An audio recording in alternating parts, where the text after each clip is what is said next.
Kaibigan, maganda po topic natin na mga tips pampatalino. Magtuturo muna tayo ng 7 pagkain na brain foods pwede makatulong sa utak natin. Hindi naman to 100% pero maganda siya sa utak. After, magbibigay tayo ng 10 tips para mas tumalino, anong good habits.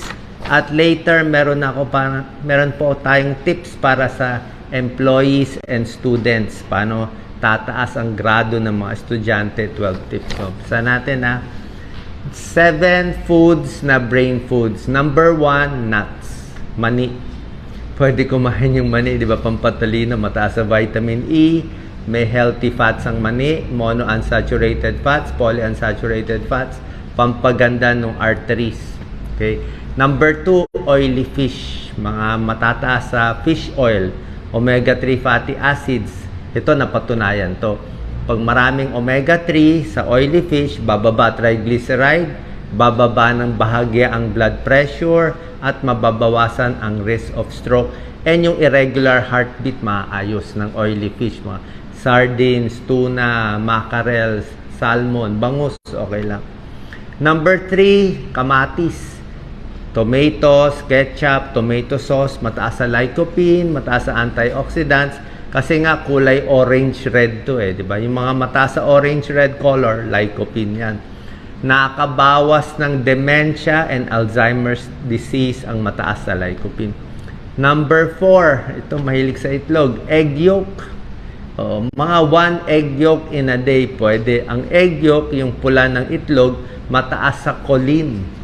Alam ng mga doktor yan, ang choline, ginagamit yan para sa utak. Pampaganda ng memory, kahit sa mga bata, pwede pakainin ng itlog. Mga isa lang, 1 to 2 eggs siguro, maximum. Ang itlog, mataas din sa vitamin A, iron, at folate. May 200 milligrams of choline ang isang egg yolk. Number 5, kung may exam ka bukas, pwede ka magkape. Ang coffee, pro and con 2 tasang kape, good for short-term memory. Kaya meron ka lang inaaral biglaan, di ba? Pampagising, may konting pag-aaral yung coffee, nakakababa ng Alzheimer's disease, may antioxidant ang kape, at short-term memory. Pero 1 to 2 cups lang. Huwag nang sobrahan, baka magpag-pitate. Number 6, yung mga good carbohydrates. Ano ba mga good carbohydrates? Mga wheat bread, brown rice, gulay, vegetables, good carbohydrates para lagi kang may energy. Huwag yung sobrang tamis, puro asukal o puro donut, lalakas ka sandali tapos mamaya antukin ka naman, di ka makakaaral. Number 7, brain food ay avocados. Avocado, healthy monounsaturated fat. Olive oil, maganda rin. Olive oil, avocados, pangpaganda ng blood flow. Okay, so yan ang mga 7 pagkain na maganda sa puso, sa utak. Maganda rin sa puso yan, sa utak at sa puso. Yung mga bawal sa utak, bawal sa puso, alam nyo naman, di ba? Mga mamantika, matataba, nakakabara sa ugat natin yan. Ano ang 10 tips para tumalino? Ito pa gagawin natin bukod sa pagkain. Ito po, lagi ko ginagawa. Number 1, maglakad araw-araw. Maglakad ng mga 45 minutes. Pag naglalakad, gaganda circulation sa utak. Diyan ka makakaisip ng project, ng ideas mo habang naglalakad. More blood flow to the brain. Yung mga magagaling na poet, si Robert Frost, nung gumagawa siya magandang poetry niya, lakad muna siya. 2 hours siya naglalakad sa forest. Pagbalik niya, may poetry na siya. Number 2, stretch your brain. Kailangan laging maraming iniisip na bago. New input, new challenges, new project. Punta ka doon sa field na bago para mapilitan ka mag-aral. Crossword puzzle, mga sudoku, huwag magre-retire. Number 3, pwede ang omega-3 fish oil supplements. Okay, hindi to advertisement. Marami talagang pag-aaral na maganda ang fish oil, maganda ang omega-3 fatty acids sa isda, or pwede rin fish oil supplement. Tulad na sinabi ko, Alzheimer's disease, natutulungan at para sa utak. Number 4, maganda tong tip ko para tumalino. Dapat ang kaibigan nyo, mas bata sa'yo at mas matanda sa'yo. Yun ang maganda. So kung kayo ay 20 years old Kaya 20 years old ka, dapat ang kaibigan mo, may kaibigan kang 50 years old, 70 years old, meron ka ring mas bata. Kasi doon ma-expand yung utak mo. Kasi kung pare-pareho lang edad nyo, puro pare-pareho lang pinag-uusapan, di ba? Makukuha mo yung experience nung matatanda. Gusto naman magkwento yung matatanda, makuha mo experience niya. At sa mga bata naman, makakakuha ka ng energy, may gana ka. Number 5, kailangan matuto sa stress. Pag sobrang stress, tataas ang cortisol, maguguluhan ka, hindi ka makakaisip. Diba? Number 6, maganda managinip. Hindi maganda managinip ng gising, which is daydream. May mga pag-aaral yan. Yung mahiling mag-daydream, yung mga genius, sila Einstein, sila yung mga nag-iimbento talaga, nagde-daydream. Iniisip nila, kayang gawin to, kaya pumunta sa buwan, kaya mag-imbento ng light bulb. So, lagi sila nagbi-visualize. So, sa utak, fino-form na nila yung plano nila. Number 7, syempre, protect your head. Huwag magpapasuntok ng ulo, ha? O nagmomotor, dapat may helmet, may hard hat. Kasi pag nabagok ang ulo, baka mabawasan yung brain cells natin.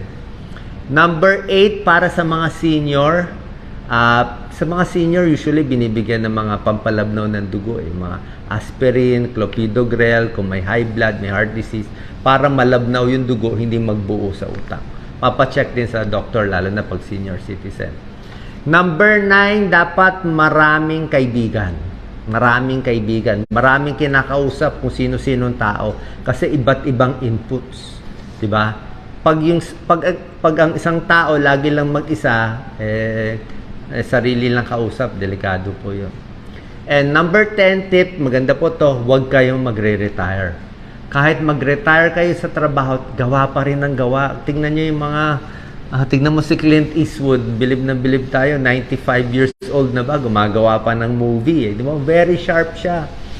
Ayon sa pag-aaral, ang taong nagretiro, nag-stay na lang sa bahay, 40% ng memory nawawala. Nauulyanin agad. Dati nagtatrabaho siya sa office. Biglang 65 years old, nag-retire sa bahay na lang, nanonood na lang TV. Walang 2 months, 3 months, wala na yung memory na biglang tumanda. Paano walang ginagawa Kailangan may ginagawa. Okay?